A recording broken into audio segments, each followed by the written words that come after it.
Maluwag din ang lagay ng trapiko sa South Luzon Expressway ngayong Holy Tuesday. Live mula sa SLEC, saksi si Dante Perelio. Dante. Yes, Igan, posibleng ito na raw nga ang huling araw na maluwag pang makakadaan ng mga biyahero dito sa South Luzon Expressway. Inaasahan, Igan, bukas na dadami na ang mga bibiyahe patungo sa mga probinsya sa Katimugang Luzon. Sa pagroronda ng GMA News kanina lamang, nakita nating maluwag pa ang daloy ng trapiko mula Nichols hanggang Alabang Viaduct.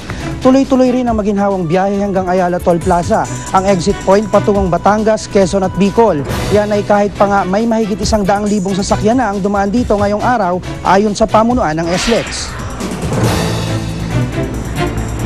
Light ang traffic natin, northbound, southbound. May naasahan namin choke points sa wala pang naging problema, sir. Samantala, Igan, hanggang 15% ang posible raw itaas ng volume ng mga sasakyan dito sa SLEX bukas. Kaya naman para sa ikabibilis ng inyong biyahe, tiyaking nasa maayos na kondisyon ang inyong mga sasakyan. Live mula rito sa SLEX Operation Center, ako si Dante Perelio, ang inyong saksi. Samantala, pinagpapaliwanag ng Department of Energy ang ilang oil company na nagtaas ang presyo ng kanilang produktong petrolyo ngayong araw. Mas mataas daw kasi ang dagdag singil ng mga kumpanya ng langis kung ikukumpara sa kwenta ng DOE. Darito ang report. Kilos protesta ang sagot ng grupong Piston sa pabaong oil price hike ng mga kumpanya ng langis ngayong Martes Santo. Ang Shell, Chevron at Total, 70 sentimo ang dagdag singil sa kada litro ng regular gasoline, 60 sentimo naman sa kada litro ng premium gasoline at 25 sentimo sa kada litro ng diesel. Nagtaas din ang presyo sa premium gasoline at diesel ang PTT Philippines.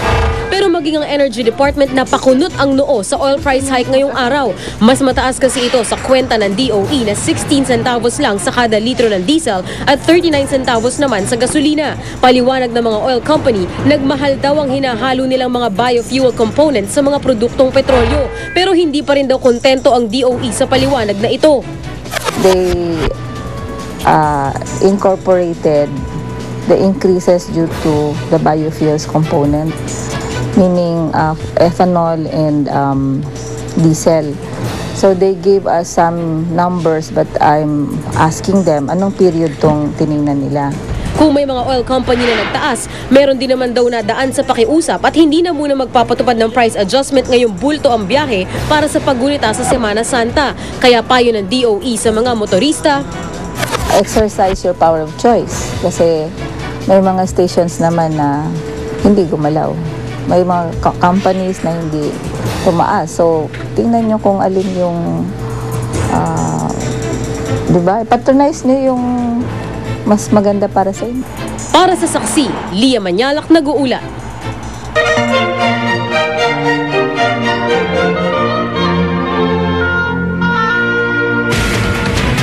Dugong-bughang mang maituturing, lumaki si Prince William na mulat sa realidad ng mundo. Kabilang na riyan ang diborsyo ng kanyang mga magulang at ang biglaang pagpanaw ng inang si Princess Diana. Pero nalampasan niyang lahat ng yan at ang susunod niyang haharapin ngayon ang nalalapit na pag-iisang dibdib nila ng nobyang si Kate Middleton. Narito po ang aking report. Imbis na sa palasyo, sa isang ospital, piniling isilang ni na Princess Diana at Prince Charles ang panganay nilang si Prince William Arthur Philip Louis noong June 21, 1982. Ayaw nilang palakihin ang prinsipe sa karangyaan. Kaya naman si William umano ang una sa mga British royalty na hindi pinagamit ng mamahaling lampin at sa halip ay sinuotan ng ordinaryong disposable diapers lamang. Ayon sa mga kwento, mamas boy raw si William, kaya naman ang minsang matamaan ng golf club ng kaklase sa ulo, hindi umalis sa kanyang tabi sa ospital si Princess Diana. Gayunman, sa murang edad, naharap din sa kontrobersya si William at ang nakababatang kapatid na si Harry, lalo na nang magdiborsyo ang kanilang mga magulang. Pero wala na yatang masasakit pa para sa isang anak kesa sa mawala ng ina. 15 taong gulang lamang noon si William nang pumanaw sa isang malagim na car crash sa Paris, France, si Princess Diana. Pero larawan ng katatagan si William. Taimtim ngunit walang luhang tumulo nang maglakad siya at ang kapatid sa likod ng funeral cortege ng kanilang ina. Hindi na nasilayan ng ina ang pagtatapos ni William sa prestigyosong Eton College kung saan lumutang ang galing niya sa football at water polo. At kasabay ng pagbibinata ang lalong pagsikat ni William. Dahil sa kanyang kisig, tangkad at anyong namana sa ina, Dreamboat Willie ang naging bansag sa kanya ng ilan nung siya'y teenager. Pero lalo siyang pinagkaguluhan sa St. Andrews University sa Scotland nang maging nobya niya ang schoolmate na si Kate Middleton. Dito sa graduate with honor sa kursong Geography noong 2005 at matapos ang ilang taon, sumali siya sa Royal Military Academy sa Sandhurst bilang officer cadet. Sumapi rin siya sa Royal Air Force at naging ganap na search and rescue pilot. Ang military training ng araw ayon kay William ang isa sa mga dahilan kung bakit hindi siya agad nakapag-propose kay Kate. That's what, as most people say with couples, it's all about timing. And I had my military career, and I really wanted to concentrate on my flying, and I couldn't have done this if I was still doing my training. So I've got that out of the way, and Kate's in a good place in terms of work and where she wants to be and stuff. And we just both decided now was a really good time. Hindi tulad ni Prince William, isang simpleng commoner ang nobya niyang si Kate Middleton na galing sa pamilyang umangat sa buhay dahil sa pagsisikap ng kanyang mga magulang. Ang malalimang pagbusisi sa buhay ni Kate sa report na ito. Hindi man isinilang na dugong bughaw, masasabi pa ring angat sa buhay si Catherine Elizabeth o Kate Middleton. Ipinanganak na panganay sa tatlong magkakapatid noong January 9, 1982 sa bayan ng Reading sa Royal County ng Berkshire. Katunayan, nagagawa ng pamilya Middleton na magbakasyon sa ibang bansa, gaya na lang sa Gerash, Jordan, kung saan ilang taon ding nagtrabaho ang kanyang amang si Michael. Dating flight dispatcher ang ama ni Kate na na-promote bilang airline officer habang flight attendant naman ang kanyang inang si Carol. Pero nang pasukin ng kanyang ina ang negosyong mail order party accessories, dito na umarangkada ang kabuhayan ng kanilang pamilya. Kaya naman lumaki sa ginhawa si Kate at ang mga kapatid na sina Pipa at James at nakapag-aral pa sa mga private school.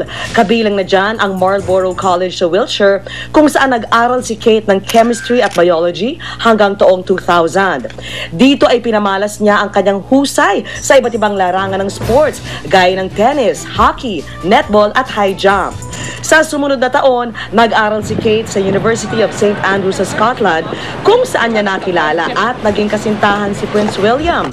At noong 2005, nagtapos si Kate ng may second-class honors upper division para sa kursong History of Art.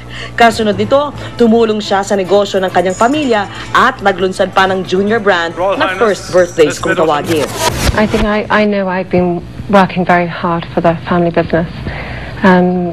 Sometimes those days are long days, and I think if I know I'm working hard and I'm pulling my weight, both work and playing hard at the same time, I think everyone who I work with, I think, can see that I'm there pulling my weight, and that's really what matters to me. This is a life, in the public domain to a degree that you can't escape. You both know that. You're obviously you know it better than Kate does. You're obviously very protective of her. Massively so. Of course, her and her family, I really want to make sure that they have the best sort of guidance and chance to see what life's been like, or what life is like in the family, and that's kind of almost why I have been waiting this long, is I wanted to give her a chance to see and to back out if she needed to, before it all got too much, because I'm trying to learn from lessons done in the past, and I just wanted to give her the best chance to settle in and see what happens the other side.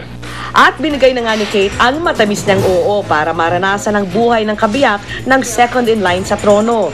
Sapagkat ang commoner na minsang tinuyang si Waity Katie ay siyang pinakahihintay na prinsesa ng kanyang real-life prinsipe. Saksihan mamaya. Ilang babae aktivista sa Ukraine nagprotesta ng walang saplot pang itaas. Boracay, buhay na buhay sa pagdagsa ng mga bakushinista. Mga gumaganap na hudas sa mga sinakulo. Paano kaya pinaghahandaan ng kanilang papel? Huwag bibitiw! Sama-sama pa rin tayo magiging saksi.